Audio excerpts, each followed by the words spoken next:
हाँ, तो आज हम लोग क्लास 9 का इकोनॉमिक्स और पार्ट 1 का जो है सभी प्रश्नों का बारी बारी से हल करेंगे।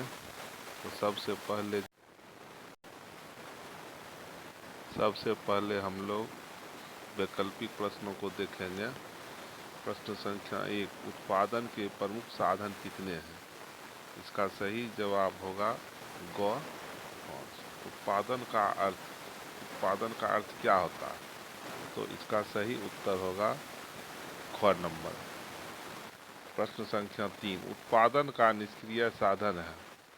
इसका सही उत्तर होगा घ। निम्नलिखित प्रश्न संख्या 4, निम्नलिखित में से भूमि की विशेषता कौन सी है?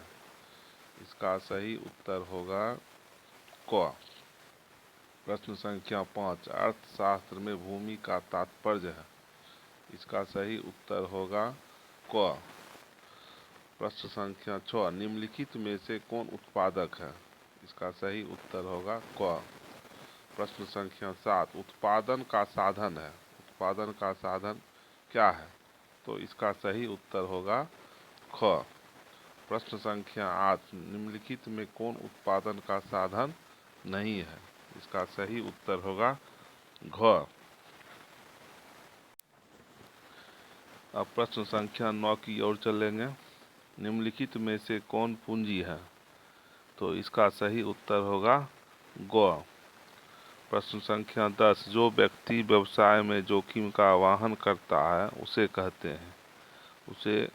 कहते हैं? तो इसका सही उत्तर होगा ग।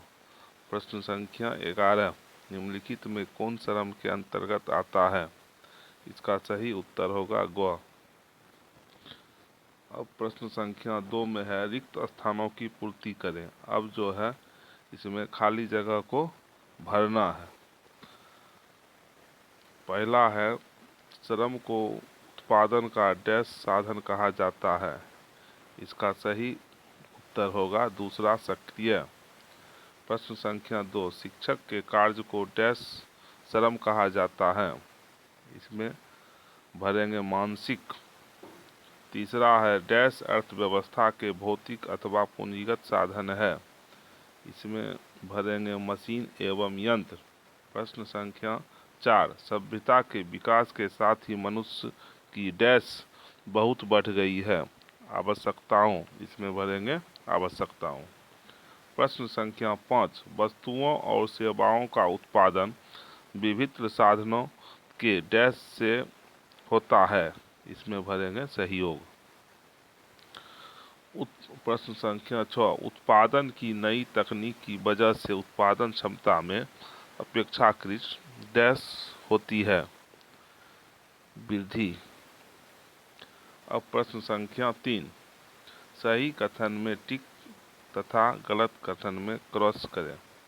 देखिए, प्रश्न संख्या 3 का 1 देखेंगे। अर्थशास्त्र में उत्पादन का अर्थ उपयोगिता का सृजन करना है। ये सही होगा, इसमें सही का चिन्ह लगाएंगे। प्रश्न संख्या 2, किसान के कार्य को मानसिक श्रम कहा जाता है? गलत। प्रश्न संख्या 3, अर्थशास्त्र के प्रमुख तत्व प्राकृतिक साधन एवं भौतिक साधन है? एकदम सही होगा, करेक्ट। 4, ब्रिटेन की आर्थिक व्यवस्था विकसित है? सही। 5 में, भारतीय अर्थव्यवस्था एक मिश्रित अर्थव्यवस्था नहीं है? गलत। अब प्रश्न संख्या 4 की ओर हम लोग देखेंगे। स्तंभ क के कथन का स्तंभ ख के कथन के साथ मिलान करना है। देखिए, इधर जो है स्तंभ क है और इधर ख है, दोनों को मिलाना है। भूमि का पारिश्रमिक, इसका जो है सही उत्तर होगा ग नंबर, लगान। 2 में है, श्रम का पारिश्रमिक, इसका सही उत्तर होगा घ नंबर, मजदूरी। 3 में, पूंजी की पारिश्रमिक है, इसका सही उत्तर होगा अंगो, ब्याज। 4 में है, व्यवस्थापक का पारिश्रमिक, इसका होगा ख, वेतन। 5 में, साहसी का पारिश्रमिक, क हो जाएगा, लाभ।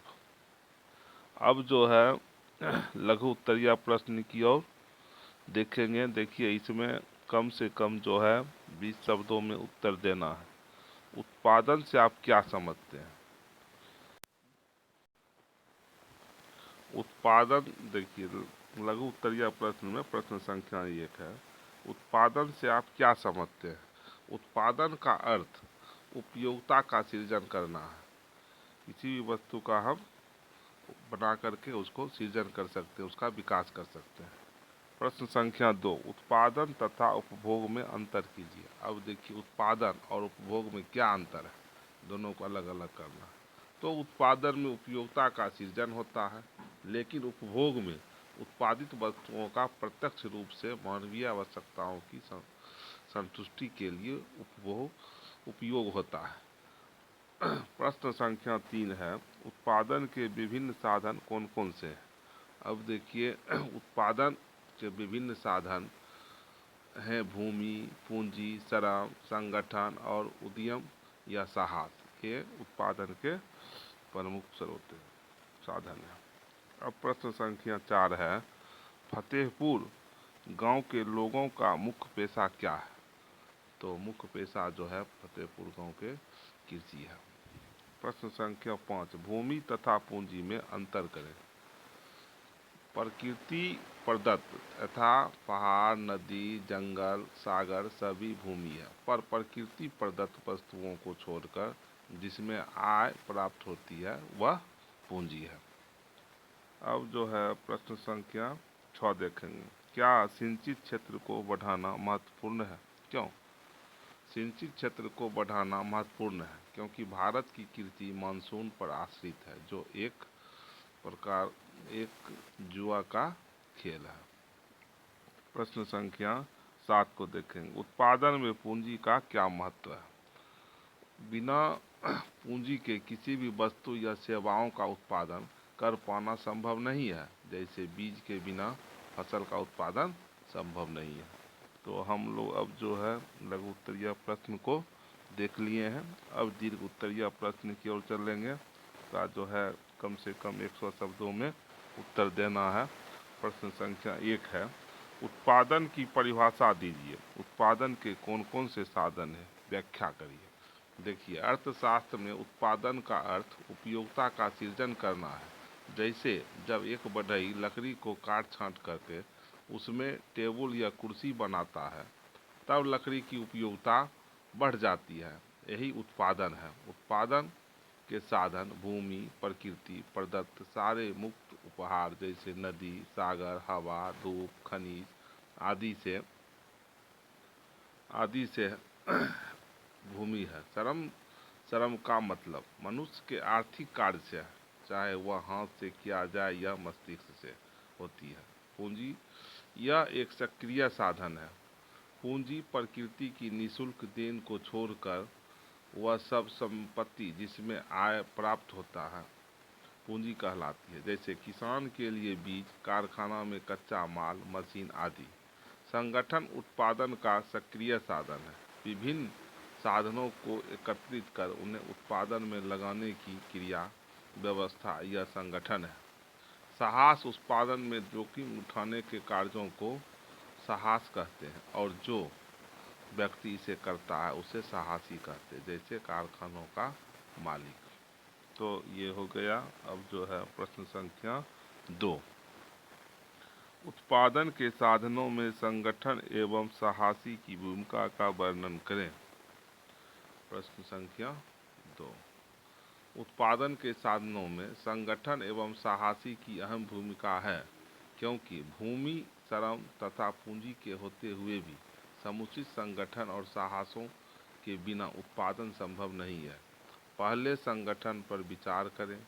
भूमि, श्रम तथा पूंजी को एकत्रित कर संगठनकर्ता उसे व्यवस्थित ढंग से उपयोग करता है और उत्पादन का कार्य होता है। इसीलिए संगठन का उत्पादन प्रक्रिया का एक सक्रिय साधन माना गया है। उत्पादन का कार्य जोखिम भरा हुआ होता है। उत्पादन में लाभ होगा या हानि, एक साहसी ऐसा नहीं सोचता है। यदि उत्पादन में लगातार घाटा ही होता रहे तो साहसी उत्पादन करने को साहस नहीं छोड़ेगा। साहसी सोच समझ कर उत्पादन में पूंजी लगाता है। तो अब जो है प्रश्न संख्या 3 की ओर देखेंगे। फतेहपुर गांव में कृषि कार्यों पर एक संक्षिप्त टिप्पणी लिखना है।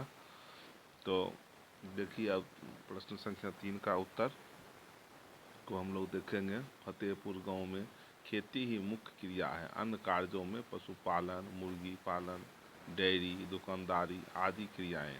गांव में अधिकांश लोग भूस्वामी हैं।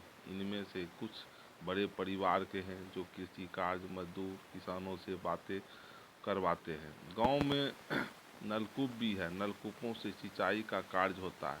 चूँकि फतेहपुर गांव पटना शहर से बिल्कुल नज़दीक है, इसीलिए कृषि संयंत्र आधुनिक यंत्रों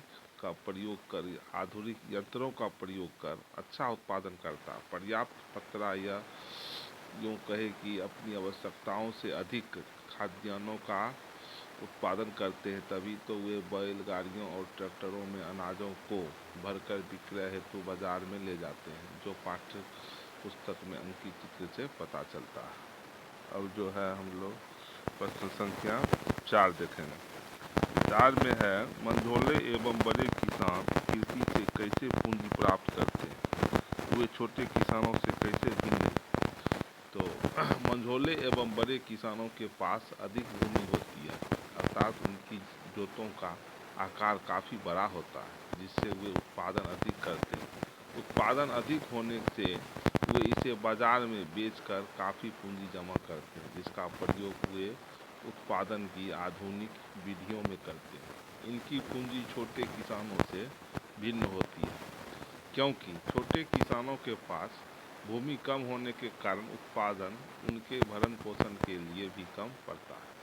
उन्हें भूमि में अधिकार प्राप्त नहीं होने के कारण बचत नहीं होती है, इसीलिए खेती के लिए उन्हें पूंजी बड़े किसानों या सलाहकारों से उधार लेना होता है, जिस पर उन्हें ब्याज भी चुकाना पड़ता है।